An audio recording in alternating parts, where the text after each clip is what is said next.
할렐루야. 오늘도 금요차라 오신 여러분들 진심으로 환영하고 축복합니다.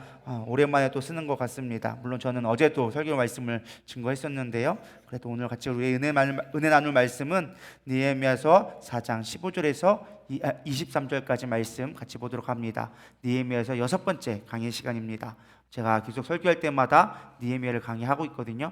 그 말씀들을 쭉 이어가다 보면 여러분 삶 가운데 어려움이 왔을 때 어떻게 이겨낼 수 있으며 또 우리가 무엇을 바라보고 살아가야 되는지 분명하게 깨닫게 되리라 믿습니다.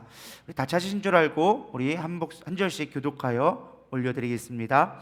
우리의 대장이 우리가 그들의 의도를 눈치챘다 함을 들으니라. 하나님이 그들의 꾀를 패하셨으므로 우리가 다 성에 돌아와서 각각 일하였는데 그때로부터 내 수하 사람들의 절반은 일하고 절반은 갑옷을 입고 창과 방패와 활을 가졌고 민장은 유다 온 족속의 뒤에 있었으며 성을 건축하는 자와 짐을 나르는 자는 다 각각 한 손으로 일을 하며 한 손에는 병기를 잡았는데 건축하는 자는 각각 허리에 칼을 차고 건축하며 나팔 부는 자는 내 곁에 섰었으니라. 내가 귀족들과 민장들과 남은 백성에게 이르기를 이 공사는 크고 넓음으로 우리가 성에서 떨어져 거리가 먼즉 너희는 어디서든지 나팔 소리를 듣거든 그리로 모여서 우리에게로 나아오라. 우리 하나님이 우리를 위하여 싸우시리라 하였느니라. 우리가 이같이 공사하는데 무리의 절반은 동틀 때부터 별이 나기까지 창을 잡았으며 그때 내가 또 백성에게 말하기를 사람마다 그 종자와 함께 예루살렘 안에서 잘지니 밤에는 우리를 위하여 파수하겠고 낮에는 일하리라 하고 나나 형제들이나 종자들이나 나를 따라 파수하는 사람들이나 우리가 다 우리의 옷을 벗지 아니하였으며 물을 기르러 갈 때에도 각각 번개를 잡았느니라. 아멘. 앞에 이야기들 아마 잘 기억을 하실 겁니다. 앞에 이야기가 무슨 얘기였습니까? 느헤미야가 어느 날 형제로부터 소식을 듣게 되어지죠. 당연히 130여 년 전에 이미 이스라엘이 1차 귀환을 했고 스룹바벨이 성전을 건축했기 때문에 아마 이스라엘 백성들은 다시금 재건됐을 거라고 생각하며 있었습니다. 특별히 느헤미야는 어떤 자였어요? 이민 2세였어요. 페르시아에서 태어나서 자랐던 순수하게 겉모습은 유대인이지만 속은 페르시아인으로서 있었습니다.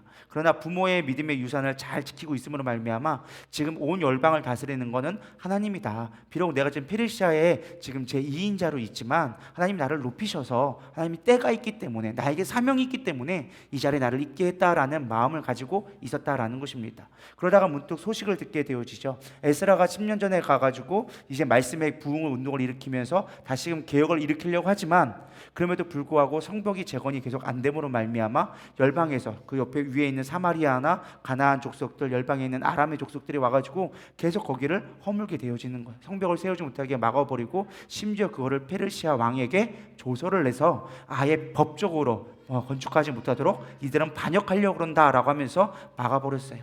그러나 느헤미야는 하나님의 백성이 온 열방을 통치하고 반드시 이스라엘이 회복되어져야 한다는 하나님의 그 예언의 말씀을 믿고 있었기 때문에 자신이 그걸 위해서 사명을 부름받다라고 깨닫게 되어집니다. 그래서 그 성벽이 올라가지 않은 걸 소식을 듣고 금식하며 기도하기 시작하죠.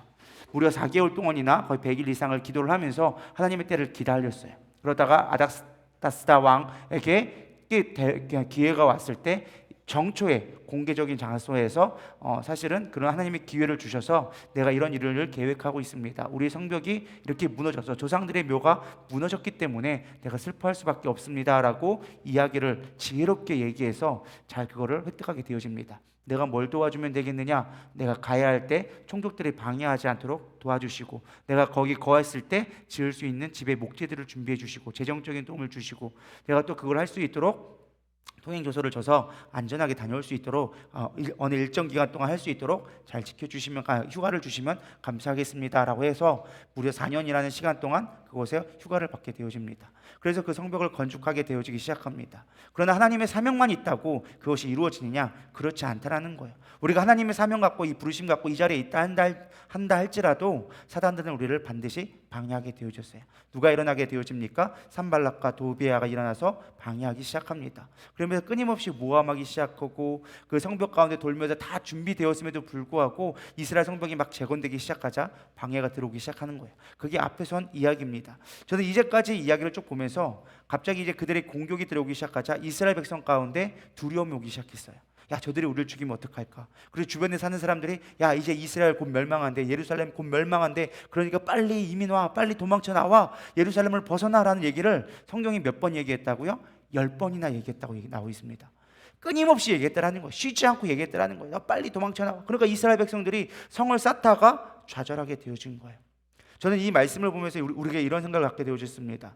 우리가 신앙생활하면서 사실 우리가 하나님의 소명을 갖고 구원받았다 해서 하나님의 뜻대로 살려고 하지만 사단의 공격을 받으면 우리도 어쩔 수 없이 주저앉을 때가 있다라는 것입니다. 아무리 열정을 갖고 시작하고 나의 가족과 나의 소명을 갖고 막 일어섰다고 하지만 정말 내 가족을 구원하고 하나님 앞에 쓰임받아야지, 하나님 열방을 위해 쓰임받아야지 했지만 우리가 넘어질 때가 있고 멈춰설 때가 있다라는 거예요. 지금 오늘 본문이 딱 그때예요. 멈춰서서 두려움 가운데 있고 더 이상 한 발짝 나갈 수 없고 우리가 이제까지 했던 것이 무슨 수고가 있는가라는 생각이 드는 그런 때가 온다라는 것입니다. 우리가 신앙생활을 할 때도 그런 때가 있는 것 같아요. 사실 우리가 신앙생활 열심히 했는데 내가 지금까지 뭐 해왔지? 내가 지금까지 무슨 엄청난 영화를 누렸을까? 내 계획했던 것과는 전혀 다른데 라는 생각을 가지고 무너질 때가 있다는 거예요. 우리가 이만큼 쌓았는데 내가 이만큼 몇십 년간 신앙생활을 했는데 내가 남긴 게 무엇일까라는 허무감이 올 때라는 거예요. 그러다 보니까 목적이 없고 사명을 잃어버리니까 두려워지기 시작하는 거예요. 오늘 본문도 그랬어요. 힘든 가운데 어려움이 있다 보니까 사명을 잊어버리기 시작한 거예요. 사명을 잊어버렸다. 오늘날 수많은 성도들이 사명을 잃어가고 있습니다. 마치 목회자와 선교사만이 사명을 갖고 있는 것처럼 착각합니다. 심지어 목회자와 선교사들도 수없이 많은 사명을 잃어갈 때가 있다라는 걸 여러분들 깨닫기를 소망합니다. 사실 우리가 코로나 이후로 수많은 선교사님들이 지금 한국으로 다시 다 돌아왔어요. 요즘에 조금씩 다시 나가고 있긴 하지만 아예 문을 닫고 들어오신 분들도 생각보다 많다라는 것입니다. 심지어 한국 교회도 10,000개의 교회가 문을 닫았다고 합니다. 여러분, 우리는 사명 잊어버리면 끝나는 거예요. 우리가 세상에 어떤 어려움이 있다 할지라도 우리가 사명만 붙들면 이겨낼 수 있다는 것입니다. 근데 우리가 사명을 잊어버리니까 작은 사람들의 말 한마디에 넘어질 수밖에 없다는 것입니다.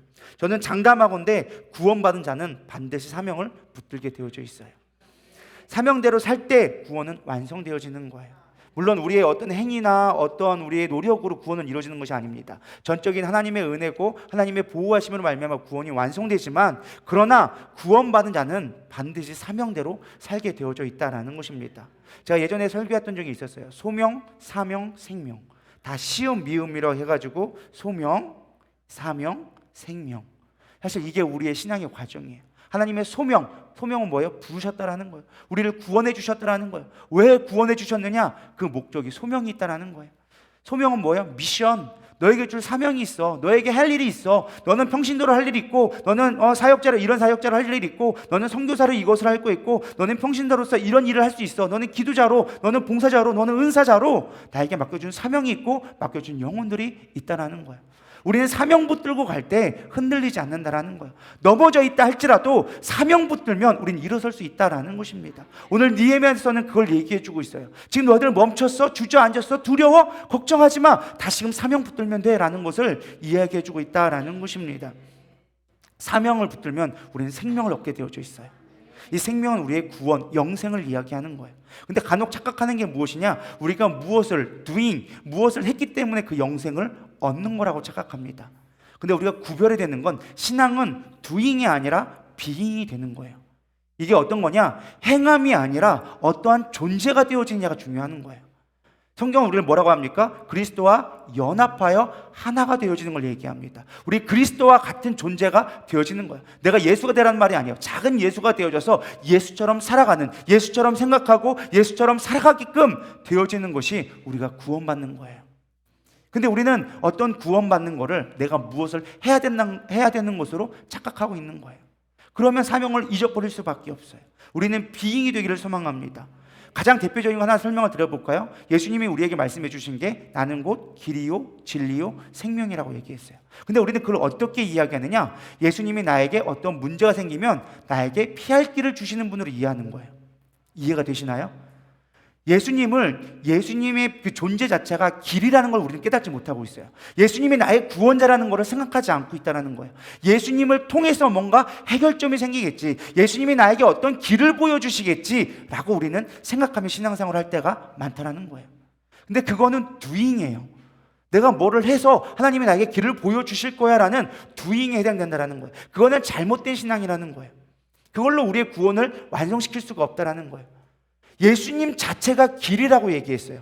나는 길이다 라고 얘기하고 있지, 나는 너희들이 가야 할 방향이나 목적이나 그걸 제시하는 분이 아니라고 얘기해주고 있다는 거예요. 예수님이 답이라고 얘기해주고 있는 거예요. 우리는 어떤 진리를 발견하기 위해서 예수님을 찾으려고 합니다. 말씀을 묵상하려고 합니다. 어떤 진리를 깨달으려고 소망합니다. 아니요, 예수님이 진리라고 얘기해주고 있어요.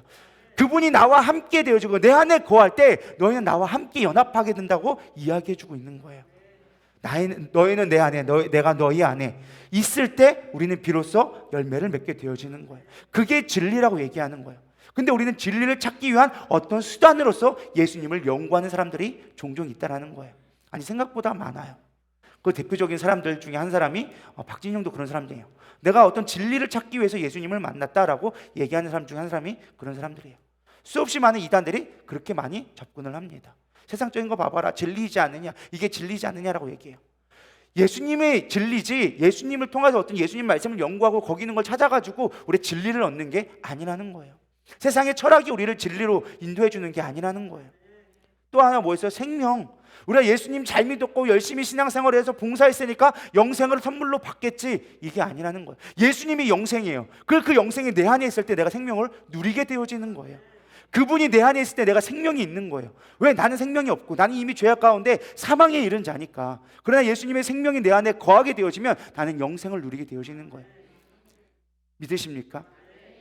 영생, 영원한 삶도 맞는 말이지만은 영적인 삶이라고 저는 가끔 해석할 때가 있습니다. 우린 영적인 삶을 살아가야 돼요. 예수로 말미암아 예수의 영혼에 이끌려서 살아가는 삶이 되어져야 한다는 것입니다. 그럴 때 우리는 사명을 잃지 않고 온전하게 주님이 주시는 일들을 이뤄갈 수 있다는 것입니다. 주저앉은 나의 삶 가운데서 다시금 일어날 수 있는 힘을 얻게 되어진다라는 것입니다. 그래서 오늘 본문 말씀에 어떻게 우리가 사명을 회복할 수 있는지 그 과정들을 보여주고 있어요. 우리 15절 보면 이렇게 나오져 있습니다. 한번 읽어보겠습니다. 시작. 우리의 대적이 우리가 그들의 의도를 눈치챘다 함을 들으니라. 하나님이 그들의 꾀를 패하셨으므로 우리가 다 성에 돌아와서 각각 일하였는데. 이 앞에 있는 얘기와 좀 연결돼서 생각해 볼 것 같아요. 첫 번째는 무엇이냐? 우리가 두려워하지 않아야 된다는 거예요. 두려워하지 않을 때 우리는 비로소 일어설 수 있게 되어지는 거예요. 11절에 보니까 우리의 원수들은 이르기를 그들이 알지 못하고 보지 못하는 사이에 우리가 그들 가운데 달려 들어가서 살육하여 역사를 그치게 하리라 하고, 이 소문이 퍼진 거야. 이 소문을 듣고 두려움에 빠지기 시작한 거예요. 이스라엘 백성이 더 이상 성벽을 재건하지 않고 멈춰서 그대로 주저앉아 버린 거예요. 이때 느헤미야가 뭐라고 했느냐? 너희들은 원수의 말을 주관하지 말아라. 하나님이 이미 그들을 꾀하셨기 때문에 이기게 하셨다. 하나님이 그들을 꾀를 패하셨으므로, 할렐루야, 뭐 했다고요? 그들의 꾀를 이미 패하셨으므로 하나님이 승리하셨기 때문에 이를 두려워하지 말라는 거예요. 그들의 사람의 말들을 의지하지 말라는 거예요. 그걸 묵상하지 말라는 거예요. 제가 끊임없이 얘기하는 거 있죠. 우리는 사람의 말을 묵상하지 말라고. 근데 우리는 끊임없이 사람의 말을 묵상하고 묵상해요. 저 사람이 나에게 왜 저 말을 했지? 또 저 말을 했지? 계속 묵상하다 보니까 안 좋은 생각만 빠지게 되어지는 거예요. 사람의 소리를 묵상하지 마세요. 흘려버리세요. 그 사람이 어떤 의도를 했든 그냥 흘려버리면 돼요. 왜? 그 사람 생각은 그 사람 거야. 나를 판단하는 거는 그 사람이 아니야. 나는 나야. 할렐루야. 나는 하나님이 나에게 주신 사명을 이루어가기 위해서 부름받은 자야. 사명에 이끌린 자라는 것만 분명해지면요, 그 사람이 무슨 맛을 하든 상관없어요. 왜? 그들은 나를 방해하기 위한 사단의 도구로 쓰임받는 거니까. 나를 깎아내리기 위해서 비난하는 것도 그들의 사단을 통해서 나를 깎아내리고 사명을 이루지 못하게 한 사단의 도구가 된 것뿐이니까 우리 그걸 무시하면 되는 거예요. 그렇다고 그 사람 자체를 무시하라는 게 아니라 그 말을 묵상하지 말라는 거예요. 말을 잘 들으셔야 돼요. 분별하게 생각 없이 들으시면 안 되는 거예요. 그 사람 말을 흘려보내고 우리는 누구의 말만? 하나님이 주신 사명의 말, 비전의 말만 묵상하고 나가야 된다라는 것입니다. 그럴 때 우리는 흔들리지 않고 바닥에서 일어설 수 있게 되어지는 거예요. 그럴 때 두려움들이 사라지기 시작하는 거예요. 이거 어떻게 하면 되지? 이건 어떻게 해야 되지? 막 일들이 몰려오기 시작해요. 일은 끊임없어요. 그러나 우리가 바라봐야 되는 건 사명 보고 나가는 거예요. 그럴 때 그 일들은요 반드시 되게 되어져 있다라는 것입니다. 두려움이 없다라는 것은요 원수가 없다는 말이 아닙니다. 원수는 반드시 있어요. 끊임없이 우리를 공격해 올 거예요. 그러나 원수의 말에 치우치지 말고 우리는 두려우신 하나님을 찾아야 된다는 거예요. 하나님을 두려워하면 사람의 말이 두렵지 않고 세상이 두렵지 않아요. 근데 우리는 하나님을 두려워하지 않으니까 늘 세상을 두려워할 수밖에 없고 맹목적으로 흘러갈 수밖에 없다라는 것입니다. 이미 하나님께서 우리에게 말씀해 주셨습니다. 내가 하나님이 그들의 꾀를 패하셨으므로, 하나님이 이기셨기 때문에 두려워하지 말라라고 얘기하는 것입니다. 하나님이 이기셨는데 우리는 무엇이 두렵습니까? 저부터 사실 목회할 때 두려움이 간혹 찾아옵니다. 기도하지 못하고 하나님의 뜻 가운데 거하지 못할 때는요 두려울 때가 두려움들이 간혹 찾아옵니다. 가장 쉽게 예를 들면요 신방을 할 때 어떤 사람이 시험이 들어서 잘 안 나와. 그럼 그 사람에 가서 신방을 하고 어쨌든 믿음으로 다시금 살 수 있도록 우리가 권면을 하고 위로를 해야 되는데 사실 그게 잘 안 돼. 이게 시험 들 때는 뭔가가 항상 연결되어져 있어. 사람과 성도들과의 관계되어 있다 보니까 이 사람 편을 들 수도 없고 이 사람 편을 들 수도 없어. 그러다 보니까 가가지고 무슨 말을 해야 되지라는 두려움이 찾아올 때가 종종 있어요. 여러분들은 목사가 왜 신방 오지 않나 그런 말을 생각이 들 때도 모르겠지만 저도 나름대로 고민이 있는 거예요. 저 사람들은 왜 이렇게 힘들어했을까? 원인 분석을 하고 하나님이 일하셔야 됩니다. 내가 무슨 말을 해야 될까? 고민하기 시작하는 거예요. 기도하기 시작하는 거예요. 하나님이 가라고 할 때 가라고 할 때까지 기다리고 있는 거예요. 또 예를 들어서 제가 안식기도를 한다고 생각해 보세요. 이게 뭔가 뚝뚝뚝 튀어나오면 뭐가 좋겠는데 이게 뚝뚝 안 튀어나올 때가 있단 말이에요. 간혹 내가 했던 말이 내가 어떤 예언이 나가고 이 사람에 대한 마음의 감동이어서 얘기를 했는데 정말 이 사람에 맞는 말인지 위로가 되는 말인지 나도 의심스러울 때가 있거든. 이게 하나님의 음성이라고 분명히 내가 너를 사랑한다고 막 들리면 좋겠는데 그게 아니거든. 가끔은 생각으로 때로는 내 마음의 감동으로 어떤 그 상황이 보여지는 것들이 있는데 그것이 내 생각인지 하나님의 것인지 분별이 안 될 때가 있어요. 그럼 나도 모르게 순간 두려움이 찾아오는 거야. 혹시 이 말 듣고 시험 드는 건 아니야? 내가 혹시 잘못한 거 아니야? 이런 두려움들이 올 때가 있는 거예요. 그래서 제가 안수를 그닥 좋아하지는 않았었어요. 사람들은 막 그렇게 얘기하더라고. 어떤 성령님이 얘기하기를 목사님이 안수 받고서는 이제 목사님이 여기 막 기도해 주길래 나도 기도해 줄까 하고 뻗떡 일어났는데 목사님은 그냥 지나갔더라고. 왜 나는 기도해 안 해줬냐고. 담임 목사님 했으면 됐지 뭘 또 받아. 그래가지고 지나갔더니만 근데 목사님 기도해 줄 줄 알고 기다리고 있었는데 안 해줬다고 막 그런 얘기를 제가 들은 적이 있어요.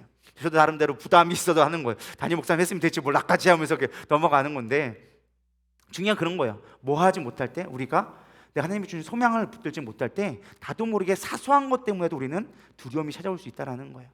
우리의 비전이 없으면 하나님이 주신 목적이 없으면요 우리는 그 모든 것들을 포기하게 될 수 있다는 거예요. 그러나 목적이 분명하면 우리는 가야 할 길이 분명하기 때문에 어떻게든 방법을 찾게 되어지고 그것을 이루게 되어진다는 것입니다. 한 예를 들어볼게요. 여러분 해외여행 갔다고 생각해 보세요. 처음 공항에 내렸어요. 만약에 여러분 자유여행 갔다고 생각하면 여러분 어떤 생각이 들까요? 물론 내가 많은 해외여행을 다닌 사람들은 별로 두려워하지 않을 거예요. 근데 제 경험상 저도 나름대로 한 10여 개국 이상을 갔지만 매번 갈 때마다 공항에서 딱 내리면 순간 긴장이 돼요.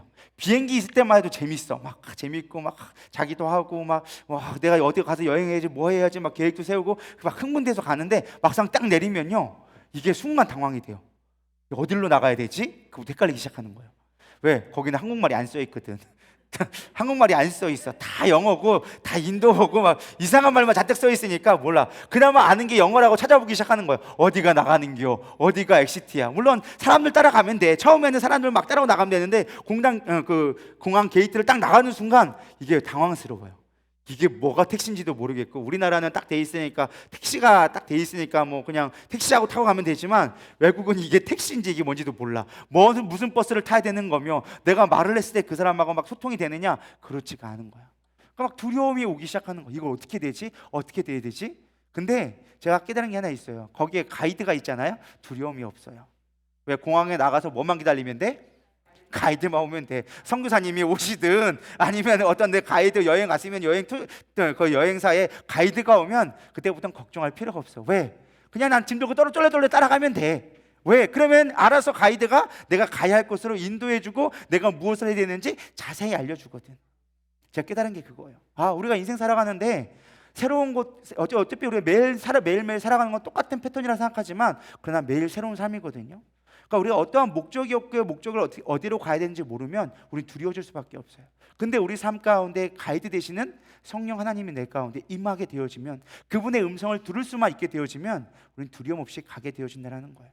제가 무엇을 말씀드리고 싶으냐, 우리 인생 가운데 목표가 되시고 가이드 되시는 성령님이 있을 때 우리는 두려워하지 않고 비전을 향해 걸어갈 수 있다는 거예요. 목적지를 향해 나아갈 수 있다는 거예요.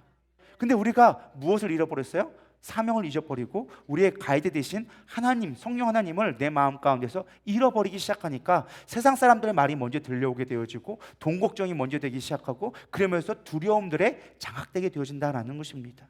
여러분, 비전을 이겨낼 수 있는 건 다른 것도 아니에요. 우리가 성령 하나님 앞에 붙들림 맞는 거예요. 우리에게 주신 사명을 온전하게 붙드는 거예요. 가야 할 길을 온전히 붙들면 우리는 쓰러지지 않고 갈 수 있게 되어지는 거예요. 그런 의미에서 우리 찬양 한번 부를까요? 아무것도 두려워하지 말라. 내가 주 하나님이 너를 지키시니 놀라지 말라. 겁내지 마라. 주님이 나를 지켜주신다. 우리 고백하는 마음으로 잠시 찬양 부르고 또 말씀 듣도록 하겠습니다.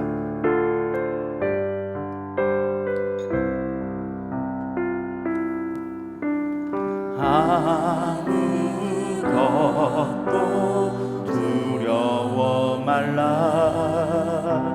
주 나의 하나님이 지켜주시네. 놀라지 마라. 겁내지 마라. 주님 나를 지켜주시네. 아무것도 두려워 말라. 주 나의 하나님이 지켜주시네. 놀라지 마라. 겁내지 마라. 주님 나를 지켜주시네. 내 맘에 힘에 겨워 지칠지라도 주님 나를 지켜주시네. 세상에 엄한 풍파 몰아칠 때도 주님 나를 지켜주시네. 주님은 나의 산소, 주님은 나의 요새, 주님은 나의 소망, 나의 힘이 되신 여호와. 주님은 나의 산소, 주님은 나의 요새, 주님은 나의 소망, 나의 힘이 되신 여호와. 아멘. 여러분, 지금 주저앉아 있습니까? 무너져서 더 이상 내게 소망이 없고 어떠한 내가 무엇을 할지 모른다면 여러분, 일단 두려움을 이겨내셔야 돼요. 주님을 바라보셔야 돼요. 이미 우리에게 이 승리하신 주님을 바라볼 때 다시금 일어설 수 있는 힘이 생긴다라는 것입니다. 마귀는 이미 졌습니다. 이미 십자가에서 예수님이 우리에게 모든 승리를 허락하셨어요. 우리는 그 승리를 믿으며 주님이 주신 사명을 향해 걸어나가면 되는 거예요. 나에게 주신 비전이 있습니까? 나에게 주신 어떠한 구체적인 어떤 사명들이 있습니까? 그것만 보고 가는 거예요. 그럼 우리는 흔들리지 않아요. 근데 우리가 그거를 보지 못하고 지금 주변에 들리는 소리들만 우리가 묵상하니까 주저앉을 수밖에 없다라는 것입니다. 주님 바라보기를 소망합니다. 야고보서 4장 7절은 얘기합니다. 그런즉 너희는 하나님께 복종할지어다. 누구에게요? 하나님께 복종할지어다. 마귀를 대적하라. 그리하면 너희를 피하리라. 하나님께서 이미 승리하셨기 때문에 그분한테만 복종하면 마귀를 대적하는 순간 우리는 이미 승리가 주어졌다라는 것입니다. 세상에 두렵습니까? 이겨내세요. 예수님이 이미 승리하셨어요. 예수님께서 이미 이겨주셨어요. 그래서 우리는 믿음으로 선포하면, 나가면 반드시 마귀들은 대적하면 이기게 되어져 있다라는 것입니다. 은매 기주고 하지 마세요. 옛날에 장미화가 그랬죠. 음매기주거 음매기사로. 여러분 기가 살기를 소망합니다. 우리 옆 사람에게 인사하겠습니다. 음매기사로. 음매기사로. 그래서 소대지 마시고 음매였다고 소대지 마시고 여러분 기가 살기를 소망합니다. 여러분 기가 살면요 안 될 일도 돼요. 막 흥분하기 시작하면요 막 내 거에서 막 200% 이상이 막 나와요. 근데 기가 죽으면 될 일도 안 돼. 기가 죽으면 될 일도 안 돼. 제가 용옥전도사를 지금 열심히 조련을 하고 있는데 근무전도사랑 요즘에 기도하고 있는 게 그거예요. 어떻게 하면 기를 살릴 수 있을까? 제가 몇 번을 제가 경험한 게 있는데 제가 조금 잔소리를 하잖아요. 꼭 뭔가 사고를 치더라고요. 그래가지고 요즘에 생각하고 있는 게 웬만하면 기를 살려줘야겠다. 근데 그게 생각보다 잘 안 돼요. 나도 모르게 잔소리가 먼저 나가. 근데 중요한 건 우리가 서로 기를 살려줬으면 좋겠어요. 그러면은 안 될 일도 되게 되어져 있어요. 우리의 비전을 보면서 너 잘할 수 있어. 넌 할 수 있어. 예수님이 제자들을 부를 때 그냥 부르지 않았어요. 다 기를 살려주면서 했어요. 야, 너는 사람 낚는 어부가 될 거야. 물고기 갖고 만족하지 마. 사람 낚는 어부가 될 거야. 무슨 사람을 낚고 예수님 보고 배신하고 도망갔었는데, 근데 결국에는 그가 사람 낚는 어부가 되어줬어요. 위로한 대로 되어지는 거야. 말한 대로 이루어지는 거야. 길을 살려주시고 우리 비전을 향해 소망을 향해 걸어가는 저와 여러분 되기를 소망합니다. 두 번째는 영적으로 무장되어져야 되는 거예요. 우리가 어떻게 이 무너진 성벽 가운데 다시 일어날 수 있는가? 우리의 잃어버린 사명들을 어떻게 이루어질 수 있는가? 영적으로 무장되어져야 돼요. 두려움을 이겨냈다면 이제 일어서서 무장되어져야 한다라는 것입니다. 우리 16절 17절 보도록 하겠습니다. 시작. 그로부터 내 수하 사람들의 절반은 일하고 절반은 갑옷을 입고 창과 방패와 활을 가졌고 민장은 유다 온 족속의 뒤에 있었으며 성을 건축하는 자와 짐을 나르는 자는 다 각각 한 손으로 일을 하며 한 손에는 병기를 잡았는데, 자, 기가 살았으면 두려움을 이겨냈으면 해야 되는 게 꼭 무장을 하기 시작해야 돼요.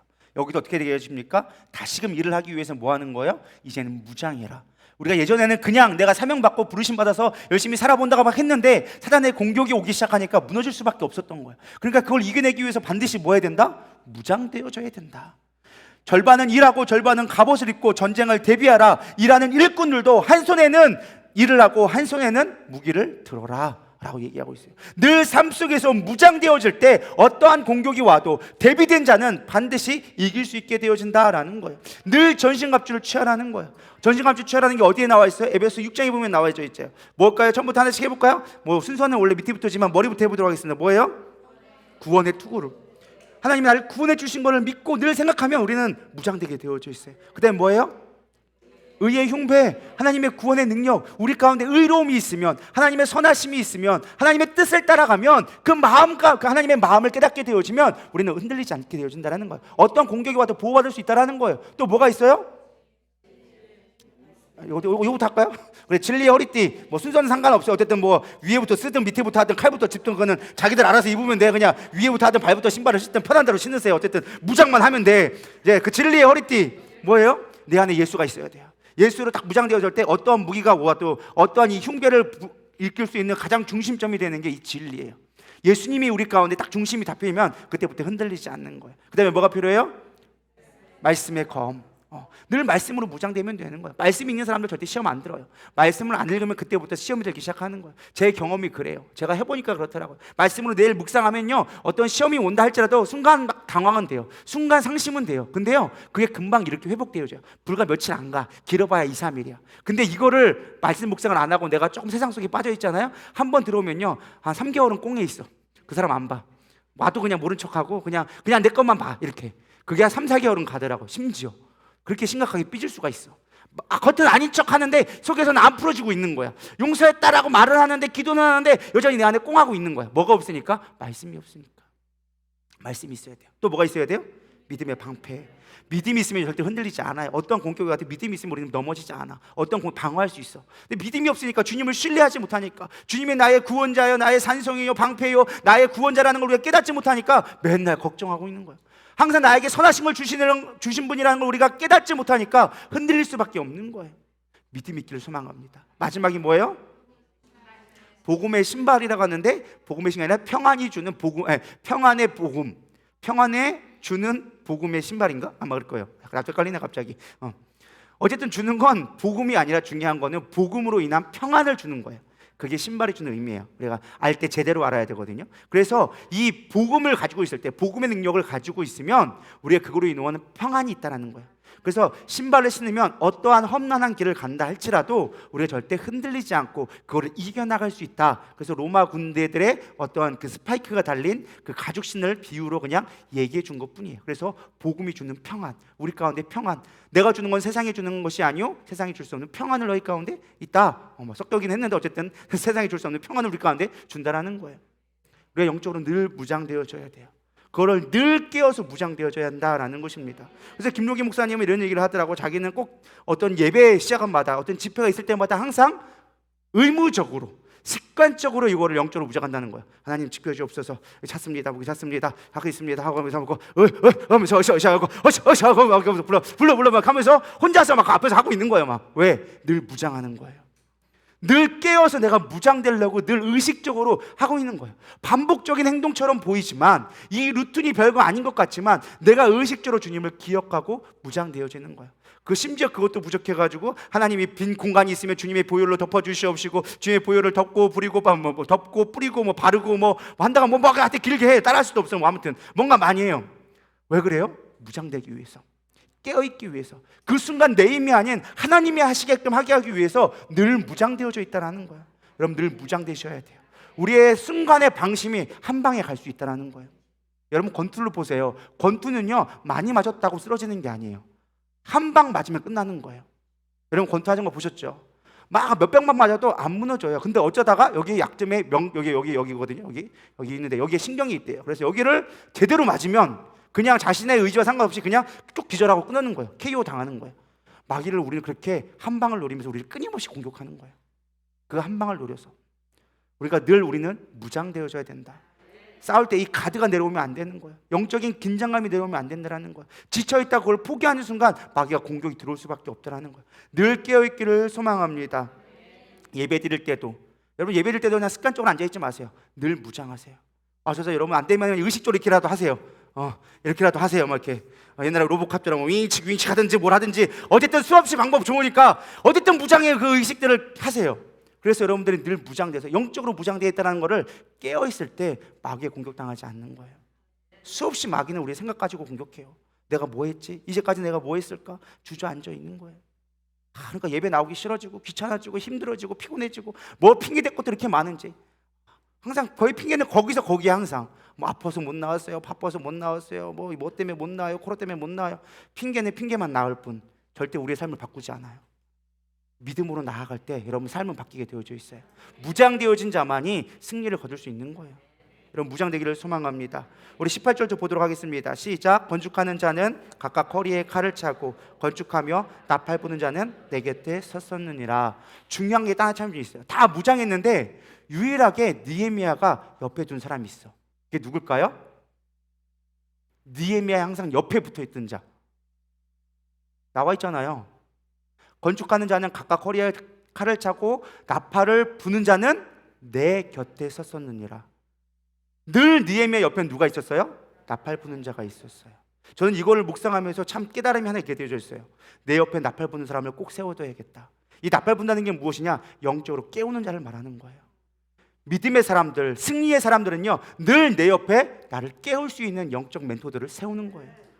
직분 상관없어요. 목사도 괜찮고 전도사도 괜찮고 뭐 권사님, 장로님 아니면 집사 아니면 평신도 괜찮아. 아무도 상관없어. 나를 영적으로 깨울 사람을 내 항상 곁에 두는 거야. 느헤미야는 그렇기 때문에 그 어려운 혼란 가운데서도 이겨낼 수 있었어요. 그 수많은 적군들이 공격해올 때 늘 뭐 하는 거예요? 나팔수를 옆에 두는 거야. 위급의 상황이 왔다. 나팔을 불어라. 기도할 수 있는 옆에 있는 동역자를 세우니까 그 사람이 기도하니까 온 열방들이 모여서 대비할 수 있게 만들었다라는 거예요. 그래서 여러분 영적으로 깨어있기를 소망합니다. 생각에 매여서, 사상의 생각에 매여서 원망과 불만과 어떠한 한탄만 하는 사람 옆에 두지 말고 내 옆에 영적으로 깨어서 내가 위기 상황 가운데 나팔을 불어줄 수 있는 자를 여러분 옆에 세우기를 소망합니다.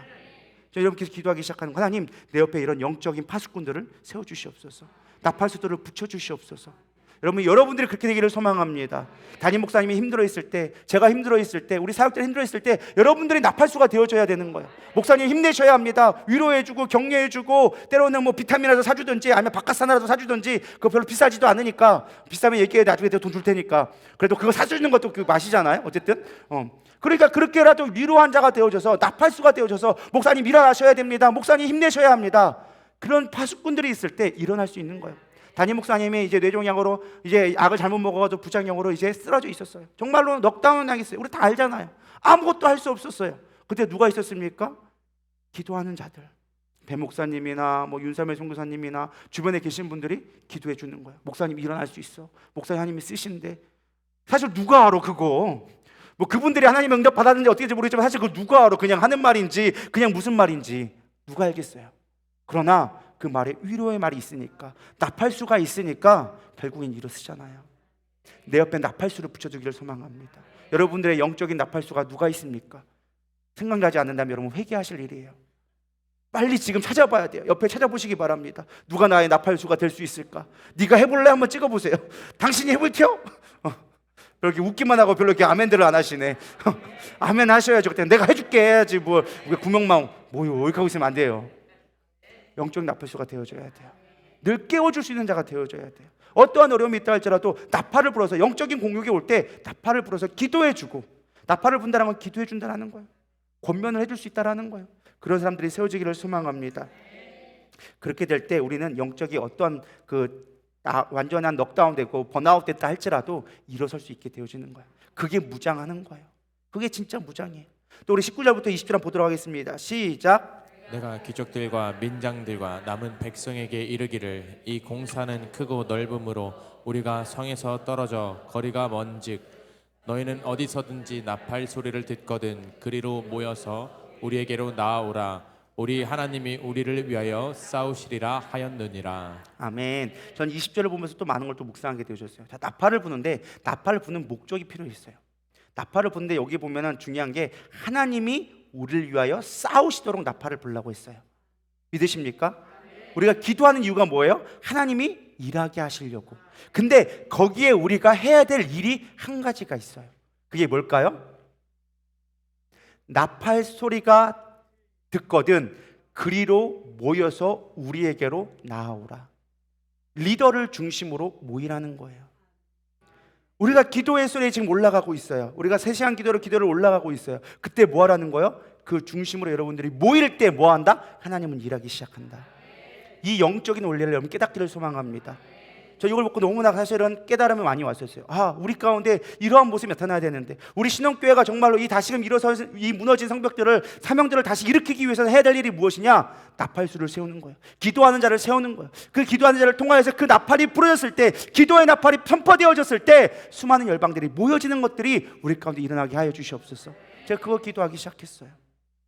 그러면서 예를 들면 이렇게 생각했어요. 지금 주나이티드 이제 다음 세대가 여름 사역을 준비하고 있습니다. 예를 들어서 기도하기 시작합니다. 우리 주일학교 선생님들이 기도하기 시작해요. 하나님 이런 사역을 필요합니다. 안전하게 지켜주시고 모든 거 뭐 말씀 전하는 것부터 시작해서 모든 걸 지켜주세요라고 기도가 선포되어지기 시작한다면, 그때 저 했던 전 성도들이 이제 하나가 되어지는 거예요. 중보기도팀에서 같이 기도해주고, 기관들이 후원금을 보내주고, 교사들은 합심하여 전도하면서 어떻게 하면 주일학교 모을 수 있을지, 더 많은 아이들 참석하게 하고 그들 믿음의 씨앗을 어떻게 뿌릴지 연합되어지는 거예요.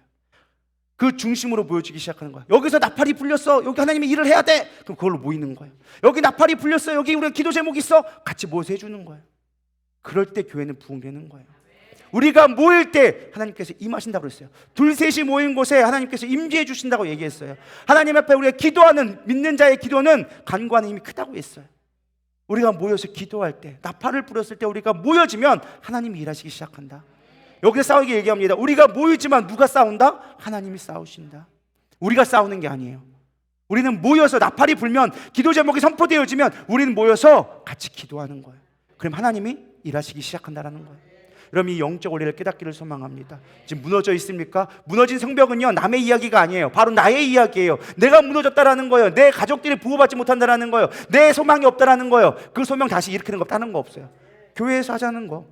하나님의 영광 위에 우리 합시다라고 했을 때, 담임 목사님 중심으로 그 일들이 선포되어졌을 때, 우리가 아멘하면서 순종하면서 모여졌을 때 하나님 일하시기 시작하는 거예요. 그러면 성벽이 쌓아지고, 성벽이 쌓아지면 내가 보호받고 내가 안전해질 수 있는 거예요. 내 다음 세대들이 보호받을 수 있는 거예요. 여러분, 이 영적 원리를 깨닫기를 소망합니다. 세 번째는요, 올인을 해야 돼요. 이제 우리가 두려워하지 않고 우리가 사기에 충전되어져서 무장되어졌다면 이제는 그것에 전념해야 되는 거예요. 올인할 수 있어야 된다는 거예요. 그럴 때 하나님의 역사는 이루어지고 우리의 사명 무너졌던 것들이 다시금 수축될 수 있다라는 것입니다. 우리 21절 22절 읽어보겠습니다. 시작. 우리가 이같이 공사하는데 무리의 절반은 동틀 때부터 별이 나기까지 창을 잡았으며 그때 내가 또 백성에게 말하기를 사람마다 그 종자와 함께 예루살렘 안에서 잘지니 밤에는 우리를 위하여 파수하겠고 낮에는 일하리라 하고. 새벽 동틀 때부터 별이 나는 밤, 쉽게 말하면 밤늦게까지 창을 잡았다는 거예요. 고초를 했다라는 거예요. 무리의 절반은 일하는 사람은 빼고 나머지는 온전히 성벽을 보호하는 업무만 했어요. 근데 이게 끝이 아니라 뭐라고 얘기합니까? 밤에는 파수하고 낮에는 일을 해라. 도대체 언제 쉬라는 거야? 언제 쉬라는 거야? 저는 묵상하면서 그 생각이 들었어요. 아니, 이거 해도 너무한 거 아니에요? 아니, 52일 동안 밥도 자지도 말고 뭐 열심히 밤에도 일하고 낮에도 일하고 도대체 언제 자고 언제 일하라는 겨? 라고 생각을 했거든요. 근데 그런 말이 아니더라고요. 여기엔 분명한 목적이 있고 비전이 있었어요. 뭐가 있었어요? 성벽을 재건해야 돼. 그때까지는 힘들어도 달려가는 거예요. 하나님의 일을 하는데 절대 쉬운 일은 없어요. 절대 넉넉하게 그냥 먹고 자고 하면서 세상 일 다 하면서 하나님의 일을 이루어지는 것들은 하나도 없어요. 온전히 전념해야 돼요. 심지어 내 생계까지 포기할 정도로 이들은 온전히 모든 백성이 그 일에 올인했기 때문에 52일 만에 세워질 수 있었던 거예요. 무려 134년 동안 그거를 지으려고 했지만 한 번도 지어지지 않았던 그 무너졌던 성벽이 무려 52일 만에, 한 달 반 만에 지어진 거예요. 그게 말이 됩니까? 지금 공사를 해도 아마 내가 볼 때는 몇 개월은 걸릴 공사예요. 아니 몇 년은 걸릴 공사예요. 남한상성 그 옆에 있는 거, 서울상성 외곽 쌓는 거 기계 중장비 동원하고 헬기 동원하고 수백 명 수천 명이 동원해도요 몇 년이 걸리는 게 그 성벽 쌓는 거예요. 뭐 그거 크지도 않아. 그거 몇 개 이만한 돌 그거야. 근데 여기 있는 성벽은 그런 돌이 아니에요. 2.5톤이 넘는 돈이에요. 이게 하나를 들기 위해서는 수백 명이 달라붙어야 되는 거예요. 그래도 불과 52일 만에 성벽이 5m가 넘는 성벽을 쌓았다는 거예요. 길이가 3km 넘는 성벽을 기중기 하나, 어떤 그 기계 하나 없이 쌓았다는 거예요. 어떻게 했기 때문에? 전력을 다했기 때문에. 전력을 다했기 때문에. 온전히 집중되어졌기 때문에 하나님의 일이 이루어질 수 있었다라는 것입니다. 우리가 하나님의 일이 주어지면요, 물론 우리가 맨날 이렇게 뭐 밤낮을 새면서 할 수는 없어요. 그러나 우리가 작정한 때가 있으면 그걸 위해서 여러분들 전념하시기 바랍니다. 예를 들면 20일을 달릴 기도에 전념하세요. 세상 일 바쁘고 다가 뭐 일이 있고 뭐 있다고 빠지기 시작하면 결국 흩어지는 거예요. 전념하셔야 되는 거예요. 그럼 하나님이 책임져 주세요. 우리가 하나님의 주시는 그 명령에 따라서 순종하며 나가게 되어지면요 반드시 우리의 일을 책임져 주신다라는 것입니다. 한 대표적인 예를 들어보면요, 선교사님들 저는 보게 되어집니다. 주변에 선교사님들 우리가 많이 있잖아요. 후원하는 선교사님들도 많이 있고, 그 중에 몇몇 목사 선교사님만 좀 소개해도 우리 잘 알고 있는 김종태 선교사님, 그분이 울면서 사실은 간증했던 것이 있어요. 우리 예은이가 사실은 고등학교를 다녔었죠, 필리핀에서. 다녔었는데 때마침 이제 막 그때 건축, 우리가 알지만 건축이 막 거기는 뭐 1년에 하나씩 거의 건축을 쳐요. 지금도 또 건축하고 있다고 얘기하더라고요. 건축을 거의 1년에 한 번씩 하다 보니까 매번 건축비가 들어가는 거예요. 뭐 거기라고 마냥 쌀 것 같아요? 안 싸요. 거기도 비싸요. 인력비 비싸고 한 번 지을 때 몇 천만 원씩 막 5천만 원, 6천만 원, 8천만 원 막 억대로 돈이 들어갑니다. 하나 지으려면. 물론 우리처럼 좋은 시설에 이런 게 아니라 그냥 뭐 벽돌 쌓아 올리고 타일 깔고 뭐 음향 시설 갖다 놓고 선풍기 몇 대 놓고 이 정도만 해도 정말로 거기는 억대가 돈이 8천만 원 뭐 돈이 드는 거예요. 수천만 원이 드는 거예요. 그러다 보니까 사실은 돈이 많이 필요한 거예요. 근데 예은이가 이제 고등학교에서 학비를 내야 돼. 그게 뭐 돈 100만 이상 됐나 봐요. 정확히 모르겠지만은 어쨌든 그렇게 금액을 내야 되는데 때마침 후원금이 들어온 게 건축비가 필요한 게 딱 그 금액인 거야. 근데 이게 갈리게 된 거예요. 지금 학비를 내야 될지 건축비 필요한 걸 내야 될지. 이거를 지금 학비로 돌리면 건축이 딜레이 될 수밖에 없는 거예요. 그리고 이거를 만약에 건축비로 쓰면 딸이 학교를 못 가게 되어지는 거예요. 뭐 우리나라처럼 뭐 의무교육제니까 그냥 보내는 이런 개념이 아니에요. 거기는 돈을 안 내면 학교 못 가. 그런 개념이에요. 그러니까 학교를 못 가게 되는 상황이에요. 정말로 기도했대요. 그걸 간증하면서도 막 눈물이 그렁그렁 하시면서 간증을 하시더라고요. 내가 이걸 어떻게 되는가? 내가 선교사를 이 자리에 왔는데 딸내미 하나 교육 못 시키고 뭐 먹는 건 그렇다 치더라도 애들은 교육시켜야 되지 않겠는가? 내가 여기까지 와서 애들 정말 고생하면서 정말로 말도 뭐 지금 사실은 타국이다 보니까 뭐 멸시도 받고 모욕도 받고, 그래 최소한 내가 여기서 공부를 가르쳐야 되지 않을까라는 거, 사실 부모라면 누구나 고민하는 문제일 거예요. 기도하기 시작하는 거예요. 근데 감동은 계속 하나님의 일을 먼저 하라는 거예요. 근데 현실을 보면 딸이 또 눈앞에 밟히거든. 어떻게 되는 건지 모르겠는 거예요. 기도하는 가운데 하나님께 담력을 얻어서 건축 건물을 썼어요. 건축은 진행되죠. 그래서 이제 걱정이 난 거야. 어쨌든 그걸 건축 건물 탔으니까 이제 돌릴 수도 없어. 어떻게 해야 돼요? 울면서 기도하기 시작하니까 놀랍게 그 학비만큼의 것들을 하나님이 또 채워주시더라는 거예요. 그렇게 해서 지금까지 그거를 한 번 경험한 게 아니에요. 수없이 많이 경험했다라는 거예요. 왜? 매년 건축을 하니까 매년 그런 일들이 다가오게 되어지는 거예요. 뭐 그렇다고 선교사님이 돈을 쌓아놓고 사는 것도 아니니까, 우리가 뭐 선교사 때 가봐가지고 막 좋은 건물 있으니까 잘 사나 보다 싶지만 현실은 그렇지 않거든요. 뭐 선교분 10만 원, 20만 원 보내보면 10개, 20개 뭐야 2, 300만 원 갖고 어떻게 살아가요? 그 외국에서. 거기도 사람이 줘야 되고 뭐도 해야 되고 선교도 해야 되고 건축도 해야 되고 쉽지가 않은 거예요. 그러다 보니까 사실 힘들었어요. 그런데 중요한 건 뭐냐? 하나님은 그 우리가 하나님의 일에 최선을 다했을 때 반드시 책임져 주더라는 거예요. 여러분, 예은이가 그때 공부 못했다고, 학비 못 냈다고 공부 못했을까요? 아니요. 여러분, 이렇게 지금 나와가지고 이화여도 나오고 이화여도 졸업하고 얼마 전에 담임 목사님 연락이 와가지고 캐나다 이민 가서 살 거라고, 캐나다에서 워커홀릭 가가지고 이민 준비 다 하고 있어요 지금. 그래서 나중에 부모님 모시고 와서 살 거라고. 표도 어느 달 됐어요. 그 아들도 준수도 남들은 한국에서는 가려면 정말로 머리 터져라고 공부해야 되는데 언어가 되기 시작하니까 카투샤 가가지고 돈 받아가면서 하고 고려대 나와가지고 지금 열심히 취업해서 돈 잘 벌고 있어요. 더 높아지게 할 거예요. 또 우리 주 오시는 뭐 신미순 목사님 같은 것도 있잖아요. 그 아들들은 막 판사고 다 그래요. 정말로 모든 걸 포기하고 하나님 앞에 드렸더니, 하나님 것을 최우선을 드렸더니 하나님들이 그 자녀들을 책임져 주시는 거예요. 제가 주변에 수없이 많은 선교사님을 봤지만 정말 하나님 앞에 올인하는 선교사님 치고 그 자녀들이 안 되는 선교사들이 별로 없더라고요. 저는 의완이도 잘 될 거라고 믿어요. 파이팅하고 포기하지 말고 지금 보이는 건 끝이 아니라는 거예요. 멀리 볼 것도 없어요. 저도 그래요. 우리 담임 목사님 집안에 지금 빨간 딱지 다 붙였어요. 누가 거기다가 뭐 개척하라고 했나, 본인이 은혜 받고는 갑자기 개척하기 시작했어요. 지하 다방자를 시작했어요. 하나님 앞에 먼저 드렸어요. 뭐 제가 엄청나게 뭐 유명해졌냐 그건 아닐지라도 어디 가서 세상 좀 꿀리지 않는다 생각하거든요. 제 나이에 박사 받은 사람 거의 없고요. 제 나이에 어디 가가지고 그래도 이렇게 목사로서 인정받는 사람 많지가 않아요. 저는 하나님이 이제 저를 더 높여줄 거라 생각합니다. 저는 그렇게 믿고 있습니다. 왜? 우리 담임 목사님이 그렇게 심어놨으니까, 하나님을 위해서 열심을 했으니까 하나님은 우리 은진이와 저를 그리고 저희 자녀들까지도 책임져 주시리라 믿습니다. 그게 믿음이에요. 뭐가 믿음이에요, 여러분들? 이거 건강 주실 거 믿습니다. 돈 줄 거 믿습니다. 그건 내 신념이고 내 욕망이고 하나님 앞에 믿는 거예요. 신실하게 맡기는 거예요. 하나님을 할게 했으니까, 하나님, 나 하나님을 위해서 열심히 살았습니다. 하나님이 내 우선이 되어졌습니다. 하나님 앞에 맡기는 거예요. 그 다음에는 내 자녀들 어떻게 할 수 없어요. 다현이 손 다치는 거 내가 어떻게 할 수 있겠어요. 체육관 가서 다쳐오는데 내가 어떻게 묶여줘. 주님이 지켜주셔야지. 주님이 우리 아이들을 세상 속으로 빠지지 않게끔 보호해 주셔야지. 내가 핸드폰 끊는다고 하고 학교 못 다니게 한다고 걔들이 온전히 잘할까요? 아니요. 어느 정도는 보호될 수 있겠지만 하나님이 지켜주지 않으면 안 되는 거예요. 하나님이 그 마음을 지켜주지 않으면 안 되는 거예요. 우연찮게 11층에 사는 어떤 이웃집 아줌마를 우연찮게 만나게 되어있어요. 사실은 몇 년을 살았지만은 별로 인사만 하고, 다일이랑 거의 비슷한 또래가 있거든요. 그래서 두 딸이 있는데 참 이뻐 애들도. 그래가지고 좀 아는 척을 하려고 해도 별로 아는 척을 안 해가지고 모르고 있었어요. 그러면 인사만 하고 얘 올라가세요 하고 끝났거든요. 근데 어느 날 갑자기 되게 아는 척을 많이 하는 거예요. 근데 왜 그랬던 거 봤더니만 그 사촌이 그 다일이랑 같은 반이에요. 다일이랑 막 친구래요. 그래서 다일이 얘기를 되게 많이 하나 봐요. 그래서 다일이 얘기를 많이 들은 거야. 그래서 어느 날 왔는데 와가지고 다일을 어떻게 이쁘게 잘 키웠냐고, 애가 왜 이렇게 착하냐고 하면서 나는 모르는데 갑자기 와가지고 막 칭찬하기 시작하는 거예요. 뭐 아빠니까 기분은 좋죠. 우리 딸 칭찬해 주는데 기분 나쁠 아빠가 어디 있어. 그전에는 뭐 인사해도 별로 아는 척도 안 하고 학교 가서 봐도 뭐 별로 모른 척 하다가 이제 하니까 칭찬을 받으니까 칭찬하기 시작하는 거예요. 그때부터 아는 척을 해주기 시작하더라고요. 깨달은 게 그거예요. 나는 그러면서 얘기하는 얘기가 왜 제가 얘기했냐? 그러면서 얘기하는 거, 어떻게 이렇게 키웠길래 애가 착해요라고 얘기하는 거예요. 글쎄요, 저는 한 게 없는데 애가 그냥 컸어요. 라고 얘기 말았거든요. 주님 앞에 맡기는 거예요. 나는 주의 일을 열심히 하고 주님 앞에 맡겨드리니까 하나님이 그렇게 인정받게 만들어 주시더라는 거예요.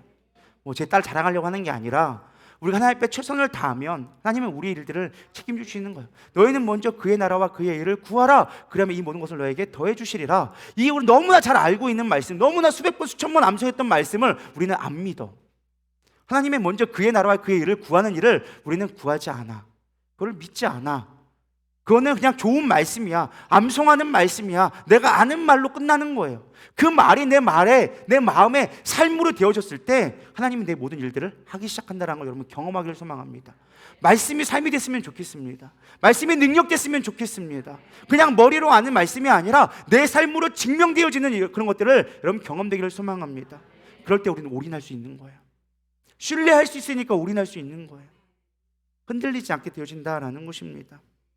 제가 한 가지 또 마지막 선교사님 예언을 하고 좀 마치려고 합니다. 강대우 선교사님이라고 제가 옛날에 전도사 때 수원중앙침례교회 있을 때 같이 우리 팀 그 10대 그 주일학교 사역을 했던 그 전도사님이 있었어요. 지금은 목사님이 되셔고 선교사님으로 몽골로 가셨는데 그분의 우연찮게 오늘의 편지가 왔어요. 선교 편지를 가끔 그분이 꼬박꼬박 보내주시는데 제목이 이것이에요. 그동안 우리가 돈이 없어서 선교를 못한 적이 있던가, 믿음이 없어서 못했지라는 글로 편지글이 올라왔더라고요. 3년 동안 사실은 코로나 때문에 집회를 못했었어요. 근데 이제 코로나가 조금 풀리면서 몽골에서 청소년 침례교 연합으로 청소년 사역들을 쭉 하고 몽골 사람들을 모으기 시작했어요.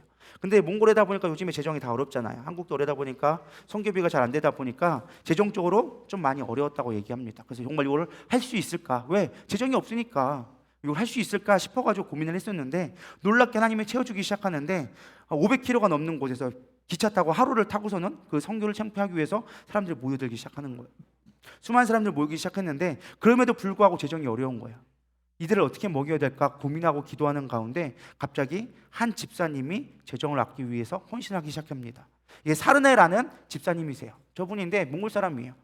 근데 뭘 하느냐, 이 몽골 사람을 먹이기 위해서 한 끼에 300인분의 빵을, 꽈배기처럼 생긴 저기 몽골 빵인데 이걸 뭐라고 얘기하냐 제가 써놨었는데 버르척이라는 이 몽골 빵을 매일 지은 거예요. 3일 동안 짓기 시작하는데 한 끼에 300인분을 혼자서 그거를 감당하는 거예요. 다 반죽해서 다 꽈배기해서 튀겨가지고 그거를 준비하고 하는 과정을 한 거예요. 그래서 그 3일 동안의 집회를 무사히 마칠 수 있었다라는 거예요. 쉽게 말하면 오늘 말하면 300인분 우리의 밥을 맨날 흰쌀밥을 한 거예요. 혼자서 그거를 감당한 거예요. 헌신하니까 일은 이루어지는 거예요. 우리가 사실은 믿음이 없어서 일을 못하는 것이지 우리의 시간과 물질과 어떤 기술이 없기 때문에 못하는 게 아니라는 거예요. 우리가 하나님을 함에 있어서 가만히 생각해 보세요. 우리는 수없이 많은 핑계를 댑니다. 몸이 약해서, 시간이 없어서, 바빠서요, 이것 때문에, 가정의 문제로, 이 문제로. 근데 사실은요, 그건 다 핑계고 우리 가운데 뭐가 없는 거예요? 믿음이 없는 거예요. 믿음이 없어서 하나님의 일을 감당하지 못하는 거예요. 그럼 믿음의 일을 바라보기를 소망합니다. 안 나오나요? 배터리가 나간 것 같나요? 나오나요? 하나 둘 셋. 갑자기 줄어들었어요. 네. 그래서 우리 23절 보도록 하겠습니다. 시작. 나나 내 형제들이나 종자들이나 나를 따라 파수하는 사람들이나 우리가 다 우리의 옷을 벗지 아니하였으며 물을 기르러 갈 때에도 각각 병기를 잡았느니라. 심지어 뭐라고 얘기하고 있습니까? 옷을 벗지도 않았다. 느헤미야는 이 일이 이루어지기까지 뭐 했다? 옷을 벗지도 않고 잘 때도 그 옷을 입고 잤다. 쉽게 말하면 군대에서 말하면 3분대 기조를 한 거예요. 늘 전투복을 입고 군화를 신고 자기 시작하는 거예요. 왜? 언제 적군이 올지 모르니까. 이 일이 미션이 완수되기까지 늘 깨어서 전념하여져서 내가 씻고 자는 거 중요치 않아, 지금 이 일을 해야 돼 라고 하는 전념에 올인하는 마음이 있었다라는 것입니다. 그렇기 때문에 52일 만에 그 미션이 이루어질 수 있었다는 것입니다. 우리는 전력 투구할 수 있는 그 느헤미야의 리더십이 있기를 소망합니다. 느헤미야는 그거를요 스스로 솔선수범했어요. 솔선수범하니까 그 밑에 있는 민장들이나 수없이 많은 형제들이나 그런 파수꾼들이 우리도 옷을 벗지 않겠다. 한 사람의 희생 때문에 믿음의 일이 이루어진 것처럼, 그 몽골의 집회가 한 집사님의 헌신으로 말미암아 이루어졌던 것처럼 우리 신혼교회도 여러분들이 한 사람의 수고와 헌신이 하나님의 일을 이루어가는 중요한 도구가 될 수 있다는 거예요. 우리의 옷을 벗지 아니하는 것, 우리가 무장되어진 걸 벗지 아니하고 기도의 끈을 놓지 아니하고 내가 헌신의 자리에서 일을 전념했을 때 그 일들은, 하나님의 우리의 비전들은 다시금 일으켜 세워진다라는 것입니다. 우리 서로가 서로를 희생하며 헌신할 수 있는 신혼교회 되기를 축복합니다. 서로 비난하고 정죄하고 서로의 말들 갖고 험담하는 것이 아니라 우리 안에 서로가 서로를 위로하고 세워줄 수 있는 그런 우리의 모습들이 되기를 소망합니다. 내 개인의 사사로움보다 하나님의 비전을 향해서 나갈 수 있는 저 여러분 되기를 다시 한번 축복합니다. 달리는 기차는요 목적지에 다다를 때까지 절대 멈추지 않습니다. 그 멈추는 순간 둘 중에 하나예요. 탈선했거나 문제가 생겼거나. 절대 목적지가 갈 때까지 멈추지 않습니다. 그래서 기차는 웬만하면 정확한 시간에 도착을 해요. 우리의 하나님의 계획도 마찬가지예요. 하나님이 하시고자 계획하는 일은요, 반드시 이루어지게 되어져 있어요. 왜? 하나님이 하신 일이기 때문에. 그것이 우리가 분명하다면 우리는 전력 투구해서 하나님 앞에 나아가기를 소망합니다. 계산하지 말고. 저부터도 계산 참 잘하거든요. 저만큼 계산기 빨리 돌리는 사람 많지 않을 거예요. 근데도 불구하고 제가 내려놓고 하는 것은 계산기 돌리기보다 믿음으로 도전하라는 거예요. 계산하면 안 되거든요. 항상 우리는 뭔가 계산기가 빨라. 그러니까 믿음이 없어서 일을 못하는 것이지 우린 계산기 돌려서 일을 못하는 거예요. 믿음만 있으면 그 일들은 이루어지게 되어진다라는 것입니다. 마지막 말씀을 봅니다. 갈라디아서 2장 20절은 얘기합니다. 내가 그리스도와 함께 십자가에 못 박혔나니 그런즉 이제는 내가 사는 것이 아니요 오직 내 안에 그리스도께서 사시는 것이라. 이제 내가 육체 가운데 사는 것은 나를 사랑하사 나를 위하여 자기 자신을 버리신 하나님의 아들을 믿는 믿음 안에서 사는 것이라. 우리가 사나 죽으나 누굴 위해 사는 거예요? 주를 위해 산다. 이것이 우리의 소명되기를 소망합니다. 그 믿음을 잃지 않으면 우리 절대 흔들리지 않게 되어져 있다라는 것입니다. 내 인생 책임져 주실 분은요, 하나님이세요. 예수님이세요. 그분이 내 인생 책임져 줄 수 있어요. 그 외에는 우리의 인생을 책임져 줄 분들이 없다라는 거예요. 그 인생 맡기고 살아갔으면 좋겠습니다. 여러분의 사명은 무엇입니까? 코로나라는 상황 때문에, 코로나가 꼭 아니더라도 외부 문제들로 인하여져서 넘어져 있습니까? 무너져 있습니까? 혹은 내 안에 내적인 갈등, 두려움들로 인하여져서 사명을 내려놓고 있지는 않습니까? 여러분, 이제는 일어서기를 소망합니다. 기도로 성벽을 쌓으세요. 이제까지 쌓아 올렸던 거 내버려두면 죽도 밥도 안 되는 거예요. 이걸 끝까지 완성해야 돼요. 주님 가는 나라 가는 그날까지 우리는 끊임없이 도전하고 부딪히며 싸워 나가야 된다는 것입니다. 포기하지 마세요. 우리에게 주신 분명한 비전이 있어요. 우리에게 주신 분명한 하나님의 뜻이 있어요. 그럼 그 사명 붙들고 나가기를 소망합니다. 제가 아까 말씀드렸지만 코로나 이후에 분명히 교회는 두 갈래 양상을 보일 거예요. 안 되는 교회와 되는 교회. 분명히 두 교회가 있을 거예요. 코로나 후편에서 지금 경제적 어려움이 오고 있거든요. 이것 때문에 더 어려운 교회들이 많아질 거예요. 그러나 이 어려운 가운데도 되는 교회들은 분명히 있어요. 위기는 기회예요. 위기는 기회예요. 그래서 이 기회를 우리가 잘 붙잡아야 돼요. 이때 깨어서 하나님의 뜻을 분별하면서 하나님이 주시는 비전 가지고 우리가 도전해 나갈 때 헌신되어지면요, 반드시 우리는 부흥되게 되어져 있다라는 것입니다. 하나님의 준비된 약속 믿고 소망 믿고 믿음으로 나가시기를 소망합니다. 지금이 위기의 적기예요. 지금 불이 붙어서 타오르면 더 빨리 붙을 수 있어요. 바람 불 때 불 붙이면 끝나는 거예요. 산불 나는 거예요. 하나님께 불을 붙였으면 좋겠습니다. 세상 일에 매이지 마시고 어려울수록 주님 앞에 매이세요. 힘들수록 주님 앞에 붙드세요. 조금만의 시험 때문에, 조금만의 감정 때문에 제발 믿음 팔아먹지 마세요. 사람들한테 현혹되어져서 나랑 조금 마음 맞는 사람에 부딪혀가지고 옆에 영적인 파수꾼을 세우는 것이 아니라 세상에 시들려가지고 이런 마음 뺏기지 마세요. 우리 가운데 영적 파수꾼을 세워서 깨어져서 하나님의 나라를 이뤄갈 수 있고 마지막 때에 영광을 누릴 수 있는 우리 신의 성도 되기를 축복합니다. 우리 이 시간 부름받아 나선 이 몸, 우리 이 시간 주님 앞에 나가기를 소망합니다.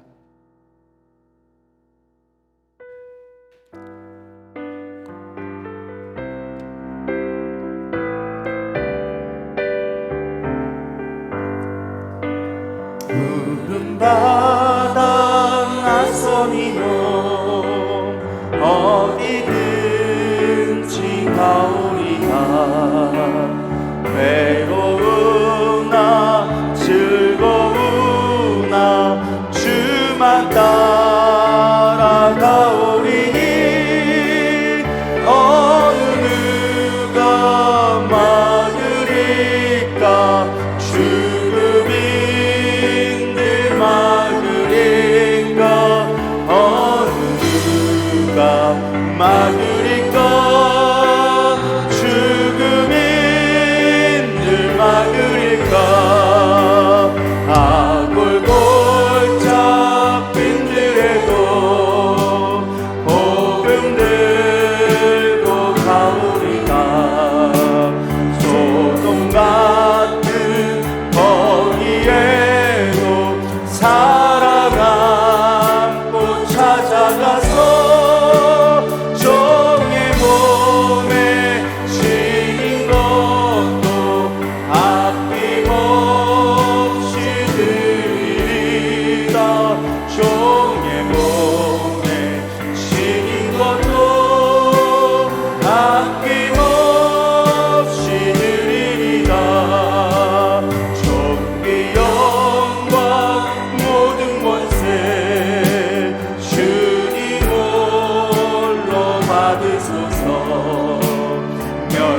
멸시천대 십자가는 제가 지고 가오리다. 이름 없이 빛도 없이 감사하며 섬기리라. 이름 없이 빛도 없이 감사하며 섬기리라. 우리 다시 한번 찬양할 건데요, 조금 더 우리의 사명을 깊이 있게 생각해 봤으면 좋겠습니다. 여러분들의 사명이 무엇입니까? 나에게 주신 하나님의 사명이 무엇입니까? 그 사명 붙들고 갔으면 좋겠어요. 반드시 이 신혼교회를 통하여서 여러분들 하실 일들을 우리에게 다 부여해 주셨어요. 우리가 그것을 주목하지 않으니까 환경이 무너질 수밖에 없는 거예요. 들리는 소문에, 세상의 소리에, 사람들의 소리에 무너질 수밖에 없었던 거예요. 여러분, 나에게 주신 사명 붙드세요. 나를 왜 불러주셨는가? 아니면 나를 왜 구원해 주셨는가? 가장 근본적인 질문부터 해보세요. 내가 가야 할 길이 무엇인가? 내가 이 교회에서 어떻게 내가 쓰임받아야 되는가?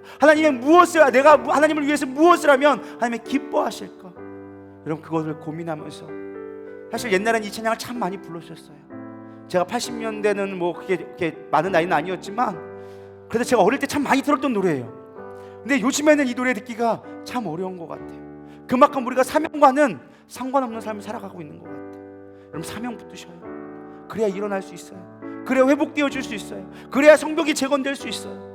여러분, 사명 붙들고 일어설 수 있도록, 하나님, 내 마음 가운데 사명 다시금 일으켜 주세요. 내가 사명을 온전히 모른다면 이제 사명을 깨닫게 하여 주시옵소서. 이 기도 가운데 내게 회복되게 하여 주시옵소서. 우리 고백하는 마음으로 조금 천천히 불러보겠습니다. 푸른 바다 낯선 이몸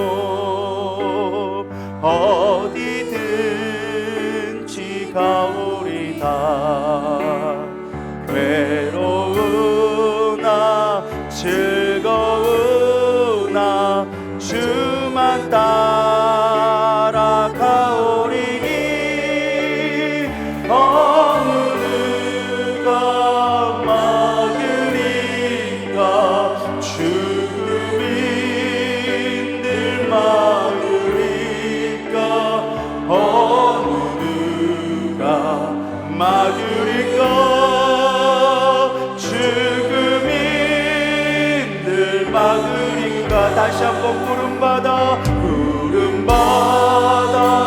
낯선 이몸 어디든지 가오리다.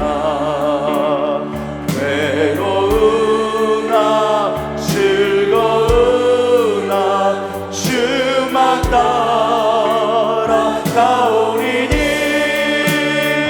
어느 누가 막으리까? 죽음인들 막으리까? 어느 누가 막으리까? 죽음인들 막으리까? 골골자 빈들에도 복음 들고 가오리다. 소금 같은 거리에도 사랑 안고 찾아가서 종의 몸에 지닌 것도 아낌없이 드리리다. 종의 몸에 지닌 것도 아낌없이 드리리다. 존귀 영광 모든 것에 주님 홀로 받으소서.